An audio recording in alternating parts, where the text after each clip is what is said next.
பிப்ரவரி 9 இன்றைய புனிதர் புனித அப்போலோனியா, மறைவு 249 ஆண்டு.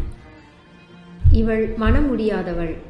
வேத கலகத்தின் போது அவிசுவாசிகள் இவள் மீது தம் கோபத்தை காட்டினார்கள். முகத்தில் திரும்ப திரும்ப அடித்தார்கள். பற்கள் அனைத்தையும் பிடுங்கிவிட்டனர். தூஷண வார்த்தைகள் சொல்லாவிட்டால் அவளை நெருப்பில் தூக்கி போடுவதாக பயமுறுத்தினார்கள். சிறிது அவகாசம் தரும்படி அவள் கெஞ்சி கேட்டுக்கொண்டாள். அவளை அவர்கள் தனியே விட்டுவிட்டார்கள். அவள் உடனே நெருப்பில் குதித்தாள். சிந்தனை: பாவத்தை விலக்க நம்மால் ஆனதையெல்லாம் செய்ய வேண்டும். ஜெபம். ஆண்டவரே, உலகத்திலே மிக பெரும் தீமை பாவமே. அதை நாங்கள் விலக்க துணை புரியும். ஆமேன்.